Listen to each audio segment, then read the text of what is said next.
कहती है अगर बच्चा पढ़ने में कमजोर है, बच्चे का विवेक कमजोर है, बच्चे की बुद्धि कमजोर है, बच्चा सक्सेस नहीं हो रहा, सफलता नहीं मिल रही है, उसका जॉब नहीं लग रहा है, कहीं वो आगे बढ़ नहीं पा रहा है, तो उन बच्चों से निवेदन है शंकर के मंदिर में एक लोटा जल चढ़ाओ, थोड़ा सा जल झेल कर नंदी के पास बैठकर उस जल का आचमन करना प्रारंभ कर दो। तुम्हें खुद मालूम पड़ने लगेगा कि तुम जो पढ़ रहे हो तुम्हें याद होना चालू हो जाएगा, तुम अच्छे से अच्छे नंबर पाकर आगे बढ़ना प्रारंभ कर दोगे। विद्या अध्ययन भी करो, खूब पढ़ो, लगनता से पढ़ो, अपना कर्म करो, रात दिन एक करो और शंकर जी पे एक लोटा जल चढ़ाकर पीना प्रारंभ करो। जो माताएं कहती हैं मेरी याददाश्त कमजोर हो गई, मैंने सामान यहाँ रखा था भूल गई, ना जाने कैसे सामान भूल गया, ना जाने कैसे ऐसा हो गया। जो माताएं कहती हैं भाई लोग कहते हैं हम भूल जाते हैं, याददाश्त कमजोर हो गई, 60 के ऊपर के हो गए इसलिए याददाश्त चली गई, नहीं। अगर आपकी याददाश्त जा रही है तो आप शंकर जी को एक लोटा जल चढ़ाना प्रारंभ करो, अपने घर से जल भरो,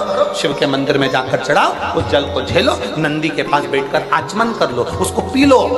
आपको खुद मालूम पड़ेगा 20-22 दिन में, 1 महीने में आपको अंतर दिख जाएगा कि मेरी याददाश्त पहले जैसी थी मजबूत वैसी की वैसी और हो गई, अब मैं भूल नहीं रही, अब मैं भूल नहीं रहा।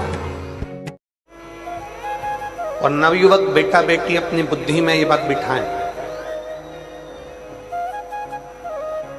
कई लोग ऐसे हैं जिनको सहेलियों की बात अच्छी लगती है, दोस्तों की बात अच्छी लगती है, पर घर के माँ बाप की बात अच्छी नहीं लगती। कई लोग ऐसे बैठे हैं जिनको गांव के लोगों की,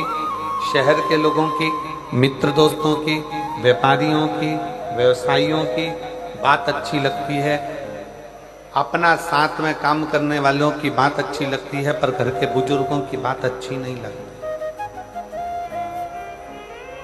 कई बहुएं हैं, कई बेटे हैं, कई बेटियां हैं, कई दामाद हैं, कई बेटियां जिनको लोगों की बात अच्छी लगती है पर घर के बुजुर्गों की, घर के माता पिता की बात अच्छी नहीं लगती। और जिन बच्चों को, दुनिया के जिन लोगों को दूसरे की बात अच्छी लगे और घर के बुजुर्गों की बात बुरी लगे, समझ लेना उसने अपने पांव पर कुल्हाड़ी मार ली और एक दिन वो बर्बाद होकर